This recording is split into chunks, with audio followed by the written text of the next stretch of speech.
Council of Higher Secondary Education Manipur Naloba Class 12 Examination 2022 the topper Oirakraba Extra 8 Scheme Mahiroi Rahul NAOREM na tungda Civil Service Examination thaduna IAS officer ama oiba pamli haidi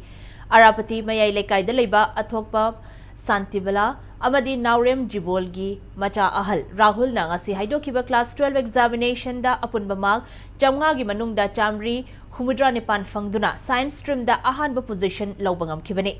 Rahul NAOREM na hariba exam asada English, Manipuri, Physics, Chemistry, Mathematics, samadi Biology subject da letter mark fangbangam kibani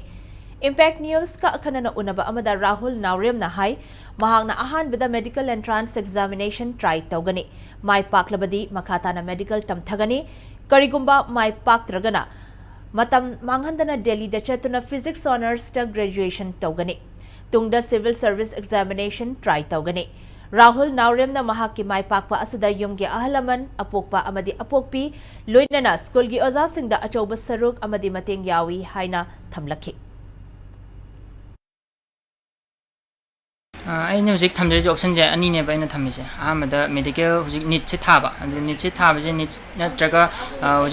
Gaman University and Translation Amatai, she's the Taraga, Aina M Tamise, physics the honors toba, graduation Bozilo Shelaga, civil service tritoba, and the government Nitsi Kanyam Mitaraga, the medical MBS Tribulo Shelaga, Dugomu, civil service tritoba, MD, civil service tritoba, ultimate aims. Aina Maruina pinning bed by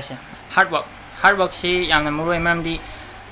hona dragadi phamtuoga leraga ai si pami kholi na khalib da dudi kan aduga hard work sida jumu hard work makhal se yamre ani consistent na hard work thadarak pama adegi exam ma da heng exam nangai di sungpa paro draga heng exam ne ha da eta hard work thadari na hing tum dangi pa hard work se makhal su yame adu hujiki aina akoi ma da hai hard work exam mamang da thada hard work sidi yam sungang kana de sidi aduna hard work thada ba habi consistent na sahi horokpodi gi hona dum nomagi tabum thokpa duty je chap chana phajana tawbiba consistent na consistency jam daka ta plus hard work ado consistency yaw dum hard work pi na hujike have exam ma thada ba hard work adu kana de Rahul NAOREM gi apokpi athokpam santi belana hai parent ama oina macha singbu ningthina senabi bachangi parent ama oina macha masu singbu ningthina support tawbaga loinana macha na kari tawribano haiba yengsin biba tangai fadri mahaki macha no pagi oina mahak na khanjari ba pandam asi fangnaba makhata na sagat khigani haina athokpam santi belana thamlakli Parents ama oina ko aina atopa parents sing sida aina haijening badi akoi gi angang sing sina tawri ba thabak se makoina pari ba adegi makoina tami ba mahi masing se kadai phawa moina chumna chatli ba ge haiba se si si made ko yengchamda ma darkar oy moina pari ne angang noi si lai paramu hairaga akoina koi chat chat pa hai tare akoi ithau ni haiduna su angang si huntu ma kana akoina koi chat chat pa je si made akoina aina pharoina khalle tuyep sida dinang muli po ngone fast ana bana kanna hono haibi gi challenging ama ade koina mongonda gajala moina koina encourage tawgi ba dugi mahina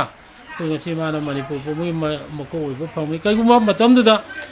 10 da mana jiglai ba mayam bugi mako oida fast tarama ba ma tuyep da taram da su ai maramdi ma pen thukidna aduna metric da mana thar ta gi dugi challenging on the manga si tuyep ji mayam gi mako thongbo ngamjabani na ismail thamjani